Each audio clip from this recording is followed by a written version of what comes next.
All right, we're starting. Parshat Devarim, first portion of the fifth book of the Torah.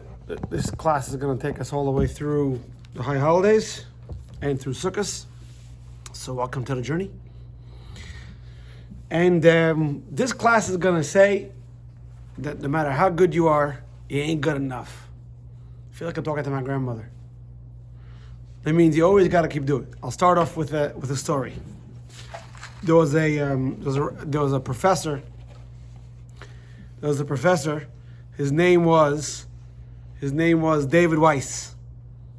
We'll do this later. Yeah, thanks. I got it. Okay, now let me show you where your hard drive is. No, it's okay. No, later. We'll do this later. His name was David Weiss. David Weiss? David Weiss. And he got special permission to go to Russia. This was in the 60s.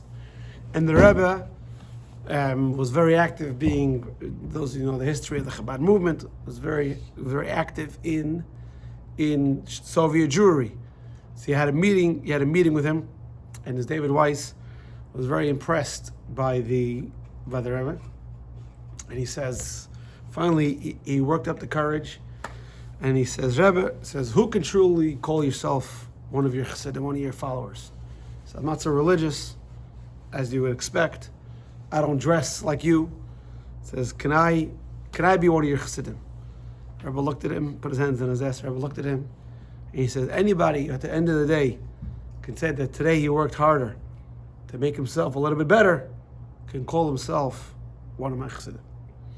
And that is the basis of tonight's class. You always have to try to make yourself better, no matter how good you are. And like I said, my grandmother was never good enough anyway, so it was a lifelong venture. That's what I listened to yesterday. Oh yeah? Based on what? Based on the? I don't know. What? I'll have to look it up. All right. So the beginning, in the history of the Parsha, we have the beginning of Moshe's talk. And the first Parsha and the second Parsha of the book of Devarim deal largely with the rebuke that Moshe gives the Jewish people for not listening to Hashem and causing all the problems that come with that come with it. And you see, text 1 is a very long text, and we'll jump right into text 1. We'll get to the Rashi rules later. And I want you to focus to verse number 6. In verse number 6, Moshe tells the Jewish people, he says, after the giving of the Torah, Moshe says, Hashem said to us, guys, enough at this mountain. And he goes how they dwelled in the desert for 40 years until they came to the west, to the banks of the Jordan River, the eastern bank. Now, on this whole story, if you look at text number 2, Moshe says to them, listen guys, if you would have just behaved and you wouldn't have complained so much, we could have been in Israel a long time ago. Look at text number 2. Moshe says to them, it's an 11-day journey from Chorev. Chorev is another name for Har Sinai, the mountain of God, Har Chorev, Har Sinai. And he says, and it's an 11-day journey, but Hashem sped it up for you. He wanted to bring you into Israel right away, and he wanted to do it in 3 days. But then you decided to send spies, and that whole story, and a 3-day journey turned into 40 years. It's almost like the federal government, or like California, investing in building a train that doesn't exist, right? You're going to build a train that doesn't run on electricity because it uses coal and oil. It doesn't run on oil or coal because that's bad. It's going to run on sunshine. Yeah. And it's only going to take you 3 days to get from Sacramento Station to the entrance of Sacramento Station. But they don't realize this is the sunshine state. So Rashi focuses here. We're going to focus on when Rashi points out on the words in verse 6, where Hashem tells Moshe, tell the Jewish people, listen guys, Rav Lachem, you've been at the mountain Rav Lachem, What does Rav Lechem mean? So look at text number 3. Rashi says, Kipshutai. Kipshutai means simple meaning. Meaning, you've been here a long time. Then Rashi comes and adds a second explanation. The Midrash, or the Agadic explanation. And he says, look what you guys accomplished. Are we not on this? What's wrong? That's not just what's in the book. Because we're not doing the first one. It's page 40. Oh, The first one is not. I'm sorry. The first one in the book is not Devarim. sure. See, I got to keep you guys on your toes. Yeah, right. Make me feel like an old person. I love it. There you go. On the road to the Holy Land, you have dwelt long enough. Is On that the road again. Yeah. Looks like we're And so I'm sorry for the confusion, guys. That's Page 40. Page 40. Listen, I've been out for a few weeks. I'm a little rusty. Hey, I've been out you're for not more only than a few rusty, you've weeks, got and mold I'm growing There you go. between the ears. Exactly. You also see the voice. Voice is all scratchy. I took up smoking. It's all good. All right. So the Rashi adds the Agadic explanation, which says that look at how much you guys accomplished at this mountain. You guys got the Torah. You guys built the Mishkan. You guys built the Menorah. You have a Sanhedrin, the Supreme Court, and you have a bunch of judges, a whole justice system. You guys accomplished a lot. Now let's go back a slide. Hold on, which is the rules of Rashi. Okay, this way. Sorry if you're right. So the rules of Rashi we are going to use tonight is number 1. Rashi considers the overall context of the verse as literal interpretation, right? Rashi always goes literal unless he has to. Rashi is going to cite the Medrash only if he has to because he feels there's something missing from the literal.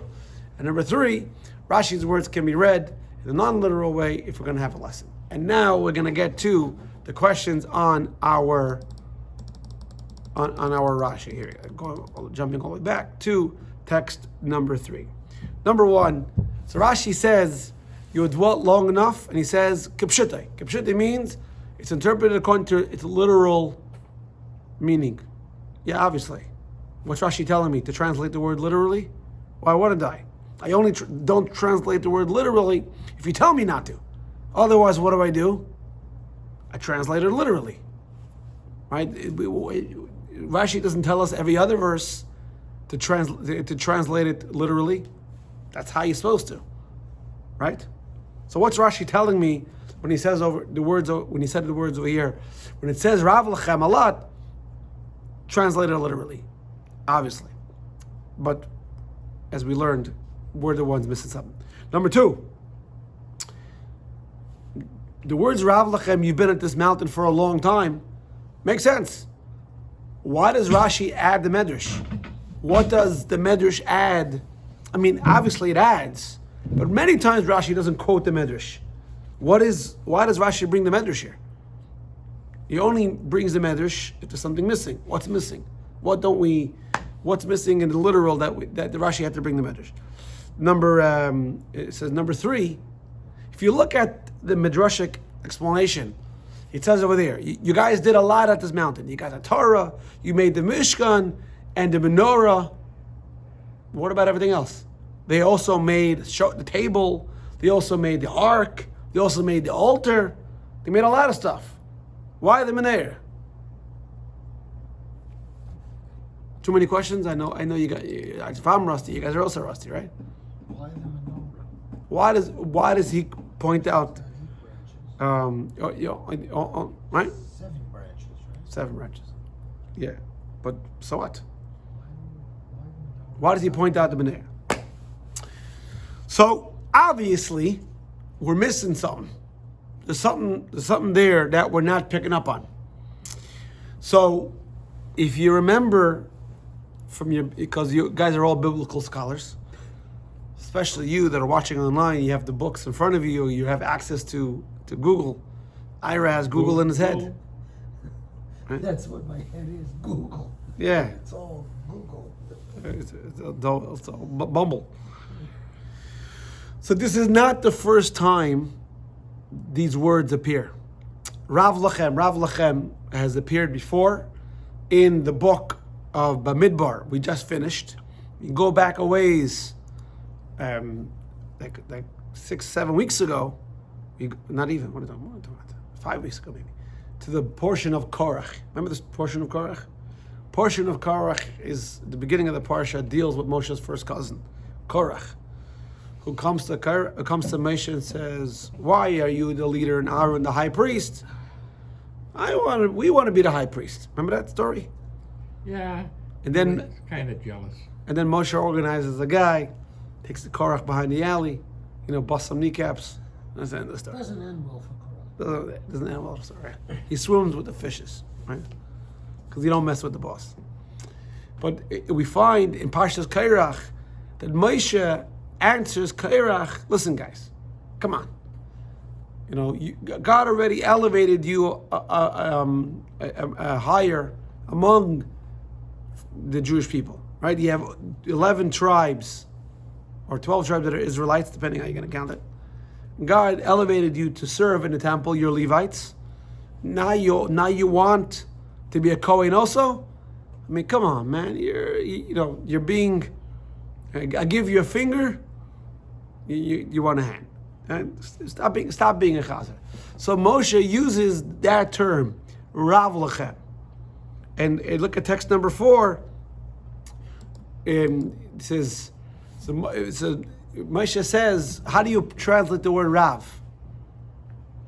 Rav Lachem means enough. Come on, guys, enough. When a kid is being a chazer, he wants too much. Say, can I stay up to watch this program? Okay. Oh, can I stay up? Can I also, enough. Can I get water? Can I also? You better watch it, right? So Moshe says to them, Rav means enough. Stop being a chazer. And you see this in text number 4, where Rashi says, you took too much. You took too much for yourself, right?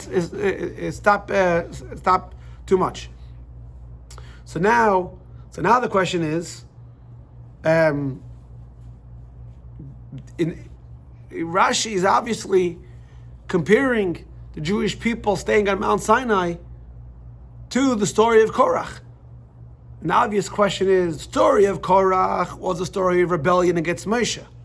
What did the Jewish people do at Har Sinai, Mount Sinai? They got the Torah, and they were learning Torah. It's good, no? Why is Moshe saying, all right, guys, enough. You've been here long enough. Get out. That's it. The park is closed. It's time. It's time to get out. Does Mount Sinai have visiting hours? You don't think so, right? Yes, they do. And it's a holy place. It's like Disneyland. They have long lines. Yeah. And it's a holy place. You would think the Jewish people staying on Mount Sinai would be. Imagine a father sees his kid learning. This, okay, enough learning. Go outside. Waste time. Here's a phone.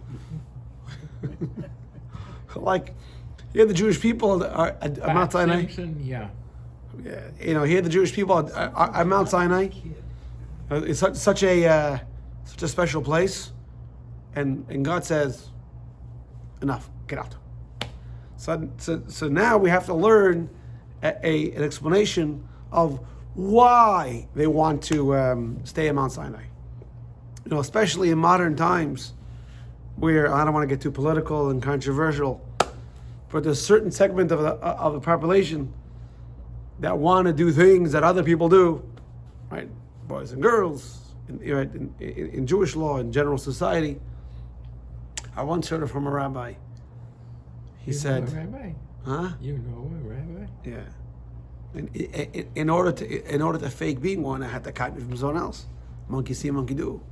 So I once heard from a rabbi who was talking about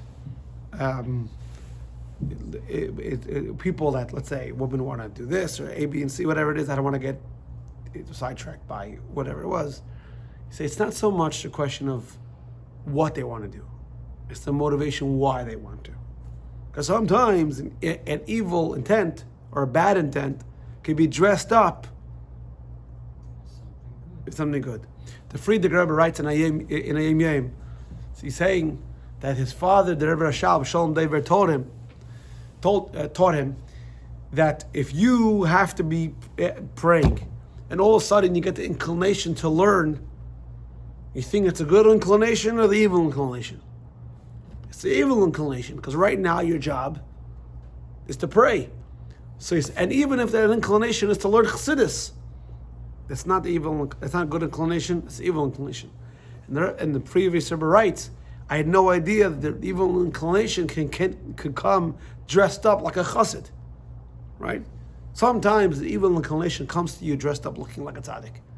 It's not a question of what so much. Sometimes it's a question of why. So why did the Jewish people want to stay at Mount Sinai? If you understand the why, now you'll understand why God's kicking them out. Let's look at text number 5. They had a good time. They're having a good time. Yeah, but They were tailgating, They you know? got the mun, they got all Right. this other stuff. What do they got to move for? exactly. They But got shade. yeah, but that's not what Hashem wanted. Remember, Har Sinai is just a stop on the way. The point was to go out of Mitzrayim, Egypt, stop by Har Sinai, pick up sandwiches, load up the car. You know. Fill up gas. Then there was a preacher there in Iraq, gave him a whole speech, right? But eventually, you know, you stop off at Buc-ee's, whatever it is, these truck stops, you know. You gotta go, right? But remember, one of the themes that we see in the book of Numbers, a reoccurring theme, is that some of the Jews don't want to go into the land of Israel. Remember this? They like it in the desert. That's not what Hashem wants. Let's look at text number 5, what the Kli Yakar says. The Kli Yakar says, you dwelt long enough, and why is it taking a negative tone? Why is it a rebuke? Is because these people didn't want to go to Israel. They despised the land of Israel, and they wanted to permanently stay at Har Sinai, which is not what Hashem wants. And this is why it's a very similar tone that when Moshe is rebuking the people of Korach and his henchmen, saying, guys, enough, you know, you're being a chazer. So this is why it's framed in this way. Oh, so now we can understand why that is. Oh, okay. So here we have an answer number 1. Now, why is it bad? Why is it bad? Because the Eibishter, Hashem, wants the Jewish people to understand this is going to really be, excuse me, this is really going to be the basis, the thesis of tonight's class, the summary, is Hashem didn't want the Jewish people to stay at Mount Sinai, and that should be the crowning achievement and stop. You know, let me ask you a question. Is Mount Sinai a holy mountain? While you're thinking about it, Pastor Isaac, please. Is Mount Sinai a holy mountain? Yea or nay? We'll go to Barbara first.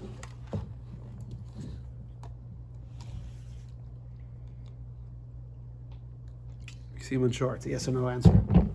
Just want a yes or no answer? Yes or no? No. And you remind me of the joke. How do you, a guy's flying an El Al. The lady asked him, so he says, would you like dinner? So the guy said, what are my choices? Israeli flight attendant looks at him and says, yes or no? I'd say no. Yeah, I suppose so. I mean, Larry, what do you say, you? Yes or no? Is Mount Sinai holy? Yeah. It's hidden. We don't know where it is. Are you We running? don't know where it is. Are you in front of a congressional committee that you don't answer the question? Well, Then answer the question. I'm answering it like a congressional committee. It's a yes or no. I No, wasn't. it's not a holy mountain. The ark. We don't know what the ark is either. No, what do you say? You say no. What do you say? It was. So and now It's a transient. and now, no. So I'll tie into what you say into what you say. The answer is it's not a holy mountain now. It was, and that's why, by the way, we don't know where it is. Why isn't it a holy mountain? It's the place where the very reason for the creation of the world was realized, right? Hashem created the world. Revealed. No, but realized. The whole reason why Hashem created the world was for the Jewish people to do the Torah. If there's no Torah, there's no Jewish people, there's no world. So you would think that would be a place, but because the reason why the Mount Sinai is not a holy mountain, why the holiness didn't permeate the mountain, stay there, and thus the reason why we don't know where it is because the message is Hashem saying, I don't want you to stay on the mountain. I want you to journey off the mountain and let's go. Ándale, vamos.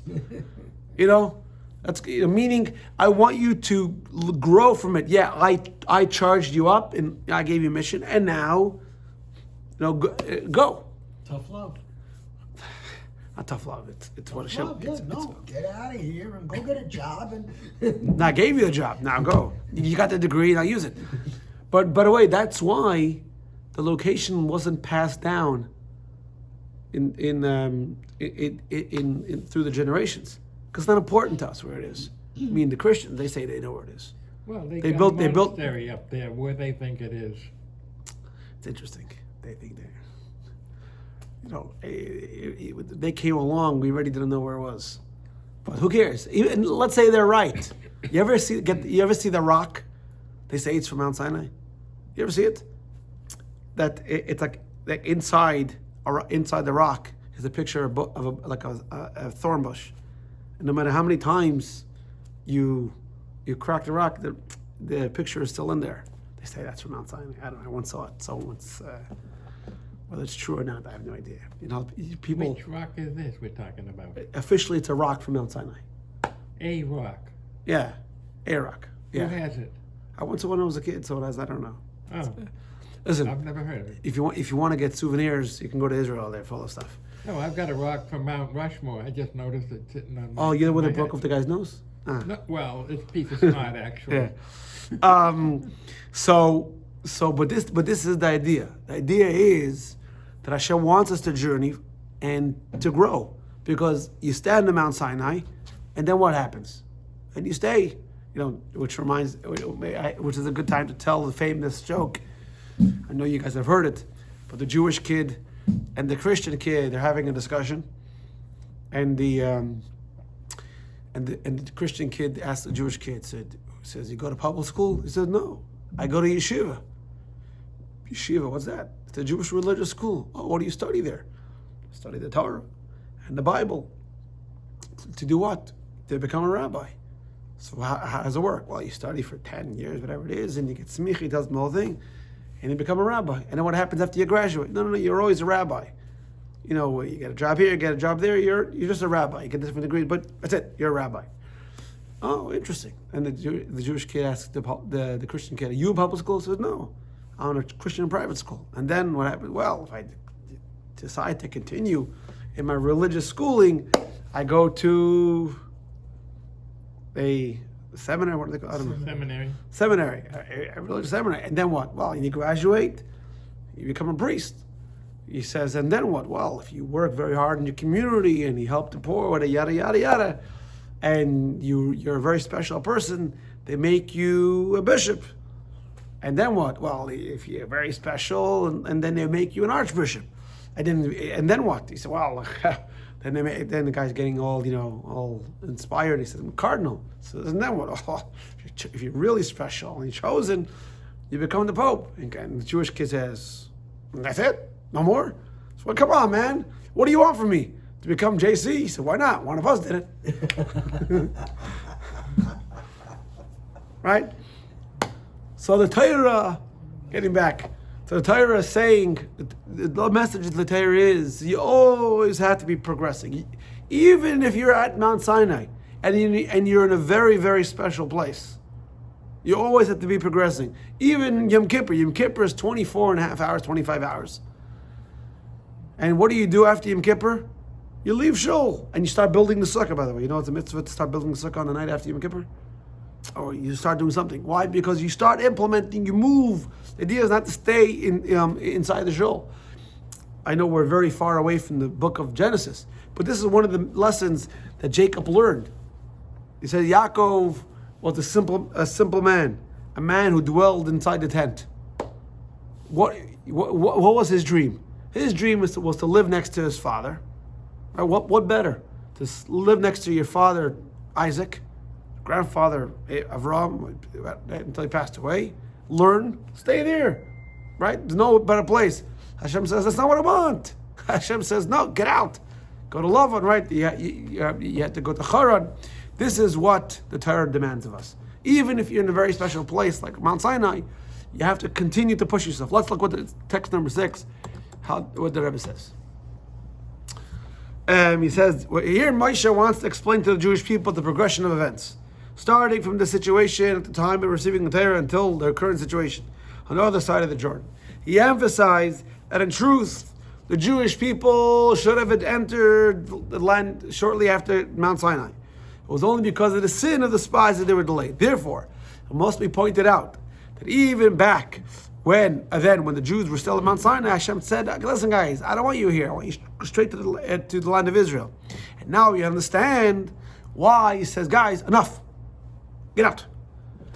It says, because they were there too long without moving forward. Okay, that is the negative way. But then Rashi gives a positive spin. Right? You guys did a lot of things. The question is why? Because if you remember from the book of Numbers, how did the Jewish people travel in the desert? Thank you. How did the Jewish people travel in the desert? No? Their feet. Who does? Okay, it was too general. It was too general a question. Who decided when to travel in the desert? When the cloud moved. When the cloud moved, right? So what are you blaming the Jewish people that they dwelled in Mount Sinai too long? When God said move, they moved. It's not their fault, right? So obviously, it's not only bad that they started Mount Sinai, it's something good. Oh, so now we understand why Rashi had to bring the second explanation, the Midrashic explanation, to complement the first explanation. Because according to the first explanation, enough is enough. It sounds like they're doing something bad, but it wasn't their fault. It sounds like Hashem said no, and they refused to leave. And now we can understand what happened in Mount Sinai. Oh, so now Rashi says about Sinai, they got the Torah. Mount Sinai, they made the Sanhedrin. Mount Sinai, they built the Mishkan. And interestingly enough, he chooses the Menorah. What's so special about the Menorah? Isn't it interesting that the symbol of the Jewish people is the Menorah? And out of all the items in the Mishkan, it's the Menorah. Which, by the way, this Saturday night, after we read the Eicha, we're going to show a film. The guy did a documentary. He gained access to the Vatican. He interviews people who have actually seen the Menorah. It's supposed to be very interesting. I haven't seen it myself. Saturday night, I'm going to read the Eicha. This Saturday is Tisha B'Av. And by the way, I told Cyril, it's great. It's the cheapest program. No popcorn, no drinks. No. It's a one program Chabad's not going to lose money on. Actually, ever heard Jackie Mason joke about sushi? Because everybody thinks the Japanese invented sushi. It's not true. The Jews invented sushi. They said, how do we open up a restaurant without a kitchen? Yeah, all of a sudden. All right. So why the Menorah? So the Gemara says something interesting, that the Menorah was a testimony that the Shekhinah, Hashem's presence, dwelt with the Jewish people. Why? Because if you have in mind the Mishkan was or the Beit Mikdash was a rectangle, right? The main hall. So you had the ark in the back, then you had the front room called the Kodesh, and you had the Menorah on the north side, right? East? No, it's west. Sorry. So on right. Menorah. One of those directions. Right. Yeah, sorry, on the south side. Menorah on the south side, Shulchan on the north side, and the small altar in the middle. Now, which way was the Menorah facing? So, if I get a rectangle over here. So let's say this is your room, right? Right? You have here's a curtain separating between the whole, right? You have the menorah, the showbread, and the small altar. Well, the branches of the menorah along this wall or along the curtain? The answer is it was along the wall. I don't know. Yeah. Right? So the Kohen, so to speak, was facing, so this is west, right? That's east. The ark is in the west. Okay? And he would light. Now, one of the miracles that happened, that the western candle, the candle all the way to the right, never went out. The Kohen Gadol would extinguish it every day and then fill it with oil and relight it. What was the significance of that miracle? That the Shekhinah always was with the Jewish people, and the Shekhinah is always in the west. That's why the western wall was never destroyed. So now we can understand why Rashi singles out the menorah out of all the things. Let's look at text number 7.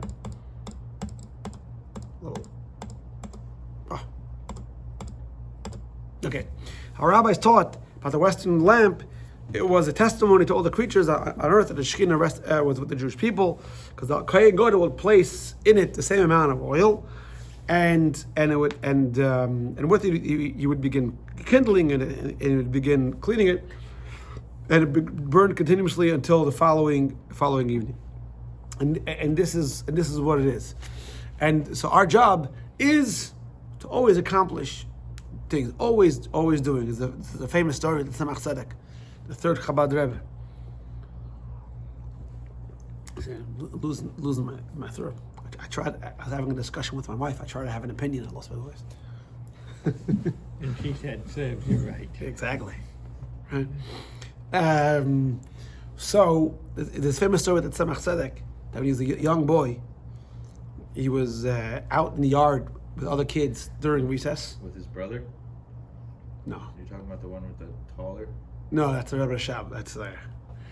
And there was a ladder. There was a tall ladder, and all the kids saying, "Oh, I can go higher. I can go higher." Right? Kids went up a couple rungs. They went down. They were afraid. Tzemach Tzedek went to the top and came down. His grandfather, Alter Rebbe, witnessed the whole thing. Calls him in later and says, "How come you went to the top? You weren't afraid?" He says, "Because all the kids looked down to see how much they accomplished, and they were afraid. Me, I just kept looking forward, and therefore I never was afraid." And that's a lesson the Parshat is trying to tell us. You can never ever be satisfied. You always have to push forward. This is what Rashi's trying to tell us. Let's look at text number 8. What the Rebbe says. A Jew must understand that the state of sitting in one place, remaining at the same level, is not. That's not what's expected of you. Even if the place you are is in a very, very good place, it says too much. Moshe says, no matter how good one's in high level service is, staying in the same place is no good, because a person is called a yid is called a mahalach. A mahalach means a mover, a goer. A Jew is always progressing, never stagnant. That's why the famous Gemara, it says Tzadikim don't have any rest. Tzadikim ein lahem menucha. My friend, by the way, once wanted to sleep in yeshiva. So he wrote a note on his front door. He says, "Tzadikim don't have any rest. I'm not a tzaddik. Let me sleep." So the guy appreciated it and let him sleep on it. So what does it mean? What does it mean that a tzaddik doesn't have rest? So Rabbi Yehuda Lowy, the Maharal, says like this. Text number 10. He says what it means is that a Torah scholar is never fully complete. You're never never finish learning. You learn something and then you want to learn more. You're always trying to learn more, to accomplish, to gain more. The Rebbe would always quote the Gemara. It says a person who has 100 wants 200. A person who has 200 wants 400. Just like it works that way for material things. It also has to work that way for spiritual things. You learn something, all right. I learned. That's it. Person. When's the last time a person made $1 million? Like I'm done. I don't want more money. It usually doesn't work that way. A guy has a Rolls. He wants a Rolls and a Bentley. He has one mansion. He has 2 mansions. All right. It's that. But the truth of the matter is, like the Maharal continues to say, I quit after $1 billion. Yeah, exactly. I retired. Yeah. Someone offered me. I said no. There's enough for me. By the way, you remind me of a story. The Alter Rebbe had a chassid. His name was Yekasiel Lepler, and he wasn't a great scholar, but he was a true person. And the Alter Rebbe really loved him, not because he was a scholar, because he is a person who worked on himself, and he was an earnest, sincere person. He said, and actually one time he told him, Yekasiel, I'm jealous of you, because you go out into the market. I'm here stuck in the four walls, stuck. I don't interact with the material world. But you're in the market. You meet people in the middle of business. You sprinkle in some words of Torah.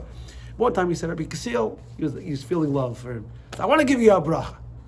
He says, how about a bracha for wealth? He says, nah, money only brings problem. I don't want it. Can you imagine? She's negotiating. She says, how about a bracha for long life? She says, on one condition. He tells her, as long as they're not farmer empty years, the years should be filled with good things. And he lived to like 99, and he had his wits with him, and he served Hashem. That was he was a chassid of the Alter Rebbe, the middle Rebbe, the Samach Tzedek. I think he saw the fourth one too. Anyway, that's how you fine tune a blessing, right? But this is what the Maharal says. The Maharal says in text number 11: a person is created to work, not to rest. We find Moshe Rabbeinu is the whole about an argument. I'm sure you're familiar with this. Hashem taught Moshe. Actually, I won't say that. There's an argument about the Parah Aduma, the red heifer. Did anyone understand it? So some people say nobody did. Nobody. Solomon said that. Solomon said, I worked hard and still... And Solomon said, I don't get it. No, Solomon said, no, I don't get it. It's still way beyond me. I'm not even close. Right. Some people say not even Moshe.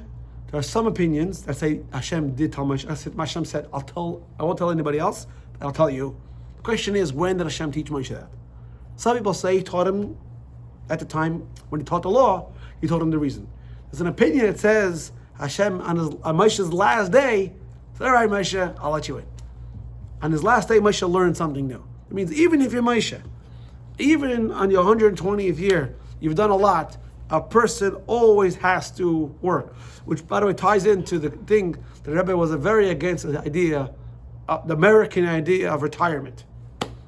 You come in age, that's it, I'm useless.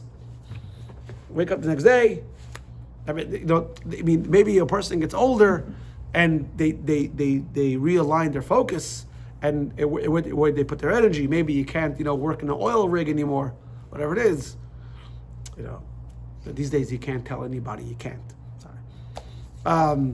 But there's no such thing as a person is useless. If you put on this earth, it means you're here to accomplish. This is what the Maharal is saying. The natural order of creation, everything was created to behold, not lacking.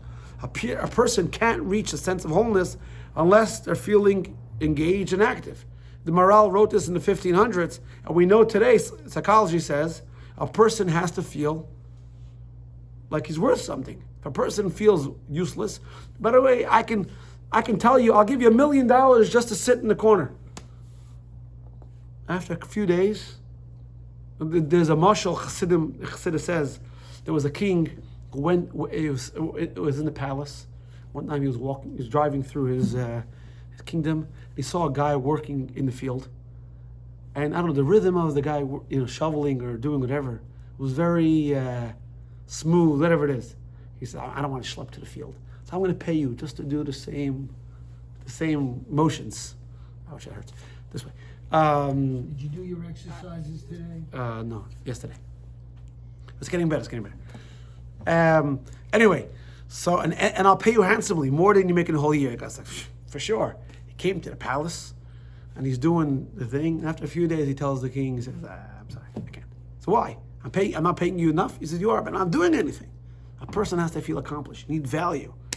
This is what true completeness looks like. Always in motion, constantly bringing potential into action. It's like the sky, which is always moving and never comes to rest.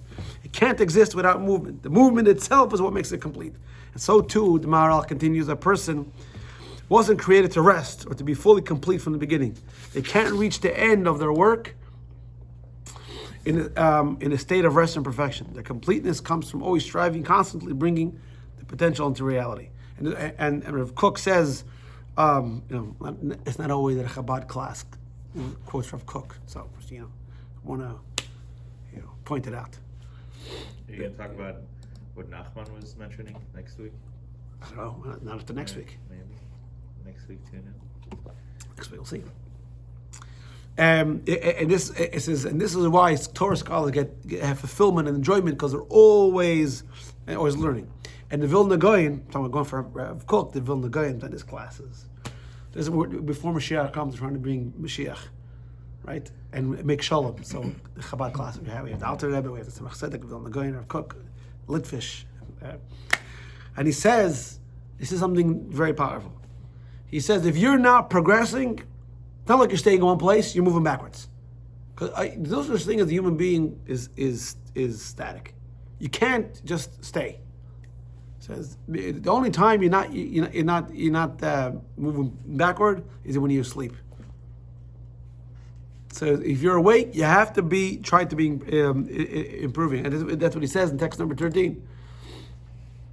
He says a person is called a mover because they always move from one level to the next. If they don't keep rising, they'll fall. It's impossible to stay on one level forever. And you ever heard of Pinchas Horowitz? Pinchas Horowitz? I know Pinchas Horowitz. I know two Pinchas Horowitz. You're talking about Melvin's brother, not Melvin, not that Pinchas. No. Pinchas Horowitz from New York. No. He's from Ukraine. This one. I know the one you're talking. Oh, Poland. Sorry, from Poland. You know him? Yes. Yeah. It reminds me of that from this Frisco kid when the cowboy asked the rabbi, he says, "Where are you from?" He says, "I'm from that." He says, "Where's that from?" He says, "Czechoslovakia." He says, "Is that next to Pittsburgh?" He says, "No, it's next to Poland." Anyway, so Pinchas Horowitz was a student. Sorry, he was a student of the Maggid of Mezrich, and he wrote some tremendous books. And he says a person. Wait, not HaKohen. No. That's Levi, not Halevi. You don't know Halevi or that's a Sorry, Halevi. Sorry. That's a Shalah. Yeah. That guy's. He's the jam, man. Yeah. Perek Shira. He has a explanation on Perek Shira that I'm meaning to get to. Yeah. All right. A person is called the mover, and like the pasuk says, the verse says, "V'nasati l'cham mahalchim," I'll make you a mover amongst those who stand. Who's those who stand, and who's those who move? An angel is those who stand. Why are they those who stand? Because the angel can't do anything. They're stuck where they are. Hashem created them. They are what they are. A person is a mover and a shaker. But if heaven forbid he or she turns away from this, they fall.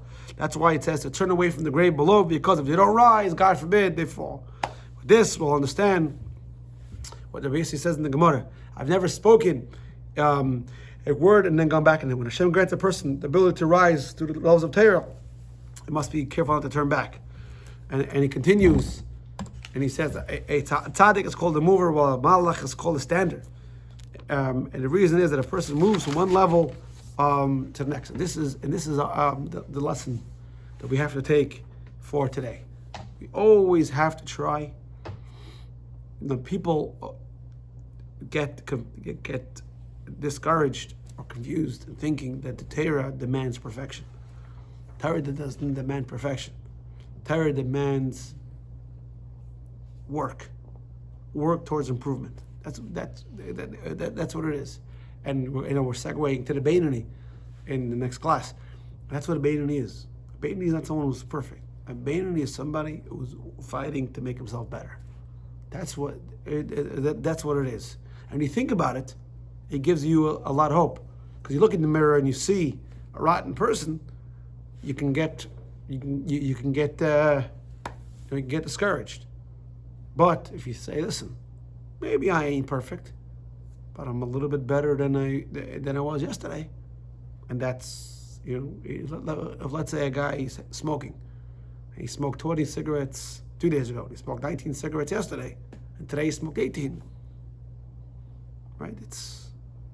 He's progressing, and that's what we want. That's what we want every day. If the Eibishter put your neshama back in your body, it means you have the ability to get better. So get better. Don't waste time. All right. Number one, key points. Moshe rebukes the Jewish people. Why? Because they didn't want to go into the land of Israel. What was wrong with that? Because they said, why should we? You got a good thing going. We got a good thing going. Why? It could be more. And I read in Kabbalah that they, in their moment of prophecy, understood that Moses wasn't coming in, and a part of the reason why the spies decided to stay, and the reason why the time in the desert was what it meant for that generation, was because they knew that Moses wasn't going in. Right. Yeah, that's what it's true. But again, ultimately, you have to ask the boss what he wants, not what you want. So now we understand the word Rav too much is because they wanted to stay at Har Sinai, which they'll later enter into Israel. Hashem wants them to go to Israel because that's the ultimate purpose. And the Jewish people, they did accomplish a lot of Har Sinai, because over there, they became the Jewish people with the Torah and with the Mishkan and everything else. But they have to take that light and they have to keep moving forward, always growing. If we're not moving forward, Chas v'Shalom, you're moving behind. Have a very good week. Next week, we'll see you back here on Monday night.